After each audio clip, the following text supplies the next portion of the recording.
এই গল্পের সাথে বাস্তবের কোনো মিল নেই। এই গল্পটি নির্মিত করা হয়েছে শুধুমাত্র বিনোদনের জন্য।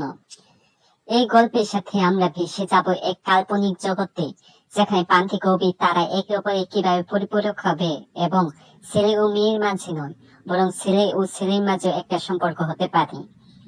তাদের এই সম্পর্ক পরিবার ও সমাজের চোখে নিষিদ্ধ হওয়া সত্ত্বেও তারা একে অপরে কিভাবে পাশে দাঁড়াবে, এবং তাদের সম্পর্ক ভেঙে ফেলার জন্য পরিবার ও সমাজে বিরোধিতা পদক্ষেপ, তাও জানতে পারব। শুধু ভালোবাসা দিয়ে পৃথিবী ও আপনজনকে ঠিক করা যায়, তাও জানতে পারব। তাহলে প্রান্তিক ও অভির ভালোবাসাময় জগতে ডুব দেওয়া যাক। গল্পের নাম এক তুমিতে আসক্ত, পর্ব 14। লেখক নীল। অভি প্রান্তিক পাশাপাশি হাঁটছে আর আবেশের পাশে হাঁটছে প্রিয়ন্তী। আবেশ না চাইতেও আর চোখে প্রিয়ন্তী কি দেখছে। দেখি মনে হচ্ছে মেয়েটার মুখটা মন খারাপে শুকনো হয়ে আছে। আবেশ হুট করে প্রিয়ন্তীর হাত ধরে হাঁটতে লাগলো। আচমকা আবেশ এমন ভাবে হাত ধরাতে কিছুটা অবাক হলো প্রিয়ন্তী, কিন্তু তাও কিছু বলল না, কারণ তার ভালো লাগছে আবেশের এই স্পর্শ। আবেশ অবাকের চরম পর্যায়ে। এটা সে কি করলো? সে তো ভালো করে জানে যে তার মেয়েদের প্রতি কোনো ইন্টারেস্ট নেই। তাহলে প্রিয়ন্তীর বেলায় এরকম কেন হচ্ছে? তাহলে আমি কি? অন্যদিকে প্রান্তিক অভির হাসি হাসি মুখ দেখছি।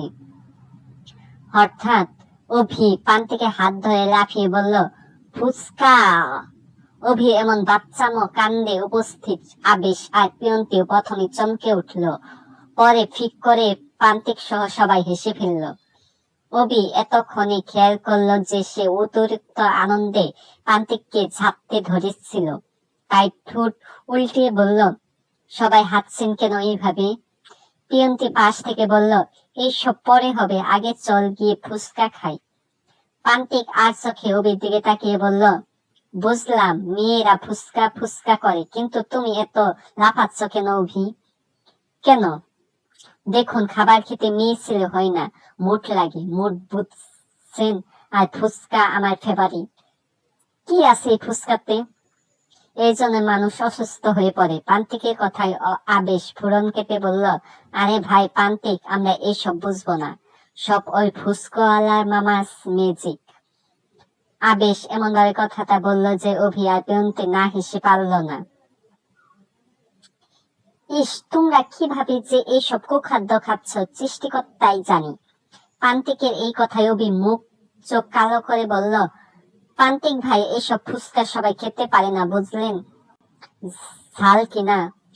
প্রান্তিক দেখছে অভি ফুচকা খেতে খেতে চোখ বুজে দুই হাত দিয়ে ওয়াও দেখি আর চোখে তাকে উদ্দেশ্য করে কথাটা বলছে।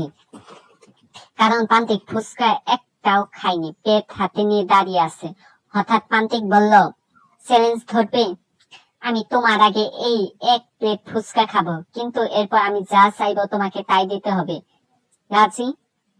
অভি মনে মনে ভাবলো উনি তো খেতেই পারবে না, যে ঝাল। তারপর বলল, রাজি। আবেশ আর প্রিয়ন্তী পাশাপাশি দাঁড়িয়ে আছে। একটু দূরে প্রান্তিক আর অভি ফুচকা ওয়ালার কাছে। অভি ফুচকা খেয়ে যাচ্ছে, তা এইখান থেকে বেশ ভালোই দেখতে পাচ্ছে আবেশ। আবেশ সামনে দৃষ্টি দিয়ে দুই পকেটে হাত গুজে প্রিয়ন্তীর দিকে না তাকিয়ে প্রিয়ন্তীকে বলল, কি হয়েছে তোর? প্রিয়ন্তী আনমনে বলল, আমার আবার কি হবে? কিছুই হয়নি। তোর যদি কিছু নাই হয় তাহলে মুখটা এমন পেশার মতো করে রাখলি কেন? প্রিয়ন্তী এবার আবেশের মুখোমুখি দাঁড়িয়ে আবেশকে বলল, আবেশ ভাই, আর তো কি আমার ভালো মুড থাকার কথা? মানে? মানে কিছুই না। জানি না তুমি বুঝছো নাকি বুঝেও না বুঝার ভান করছো। দেখ প্রিয়, আমি তোর কথার মানে কিছুই বুঝিনি, আর বুঝতেও চাই না। সো পাগলামি কম কর, যা করছিস ঠিক নয়। প্রিয়ন্তী তাচ্ছিল্যে একটু একটু মুচকি হাসি দিয়ে বলল, মন কি বেঁধে রাখার জিনিস আবেশ ভাই? আবেশ কিছুটা গম্ভীর মুখে বলল, প্রিয়, তুই ভুলে যাস না আমি তোর বড় হই, সো একটু হলেও রেসপেক্ট কর। ভালোবাসা কি বড় ছোট বোঝে আবেশ ভাই? সবার একটা ছোট মন আছে, আর সবারই ভালোবাসা অধিকার আছে।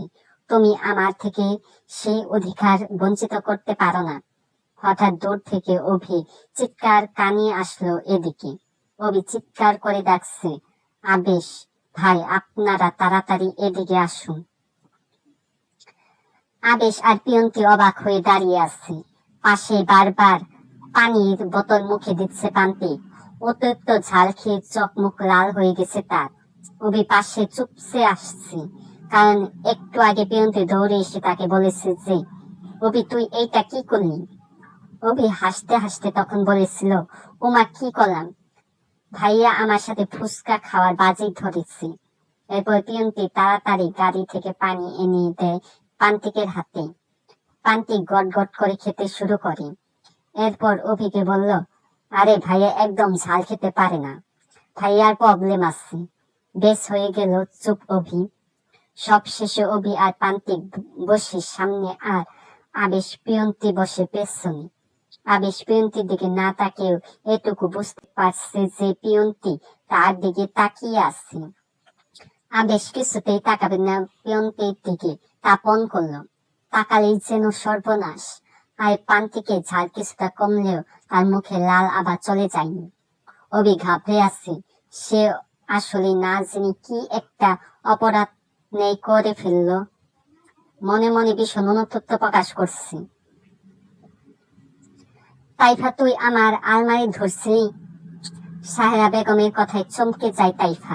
সে আমতা আমতা করে বলল, আমি কেন আলমারি ধরতে যাব মামুনি? সাহেরা বেগম আর কিছু বললেন না, পা বাড়ালেন রান্নাঘরে। তাইফা সর্বদাই চুপচাপ স্বভাবের মেয়ে। সারাদিন বই নিয়ে বসে থাকি। বই পড়া এক কথায় তার নেশা। গাম্ভীর্যের জন্য মাঝে মাঝে তাইফাকে এক প্রকার টিচারের মতো লাগে। গাড়ি থেকে পিয়ন্তি আবেশ নেমে যাওয়ার পর অভি নামতে যাবে এমন সময় পান্তিক অভির হাত ধরে ফেলে। অভি ঘাবড়ে তাকায় পান্তিকের দিকে। পান্তিক বাঁকা হেসে কোনো কিছু বোঝার সুযোগ না দিয়ে অভির ঠোঁটে ঠোঁট মিশিয়ে দেয়। খানিকক্ষণ পর পান্তিক অভিকে ছেড়ে দিয়ে নেমে পড়ে গাড়ি থেকে। হুট করে কি থেকে কি হয়ে গেল। অভি এখনো একটা ঘুরে রয়েছে। হঠাৎ পান্তিক গাড়ির গ্লাসে কড়া নিলে অভির দিকে একভাবে চেয়ে বলল, তুমি বলেছিলে বাজিতে জিততে গেলে আমি যা বলবো তাই হবে, তাই আমি আমার জিনিস করে নিয়েছি। অভি অবাক, এর জন্য এত ঝাল জিনিস খেয়েছে। এমন জানলে সে কখনোই বাজি ধরতো না। অভি, তোর কি হয়েছে? শুয়ে শুয়ে অভির দিকে তাকিয়ে বলল পিয়ন্তি। কই কিছু না তো। মন খারাপ? কাল চলে যাবি বলে? রে, আচ্ছা মন খারাপ করিস না, ঘুমিয়ে পড়। এরপর পিয়ন্তিকে ঘুম পাড়িয়ে চলে যায় অভি। অভির চোখে ঘুম নেই। রাতে ঝিঝি পোকা ডাকছে। পান্তিক এইটা কেন করলো এইটা ভাবতেই অভির মুখ মলিন হয়ে যায়। লাহেলা বানু সকাল থেকে বিভিন্ন রকম পিঠা বানাচ্ছে অভিদের সাথে দিয়ে দিবে বলে। নাফিস সর্দার বাজার থেকে বড় বড় 2টা কাতলা মাছ আর ইলিশ মাছ এনেছে ছেলেকে ইলিশ মাছের মাথা আর কাতলা মাছের কালিয়া খাইয়ে দেওয়ার জন্য। অভি এসে লাহেলা বানুকে জড়িয়ে ধরে। লাহেলা বানু উনুনে ভাত বসাতে বসাতে হেসে বলল, কি রে বাবা, তোর মন খারাপ? হুমা, কেন? তোমাদের ছাড়া ভালো লাগে না আম্মু? এসব কইলে হইবে বাবা, পড়াশোনা করতে হবে তো। অভি তার মাকে জড়িয়ে ধরে মনে মনে বলল, মা সেই তো। আজ এই পর্যন্ত। পরবর্তী পর্ব শোনার জন্য আমার চ্যানেলটি সাবস্ক্রাইব করে রাখবেন। ধন্যবাদ।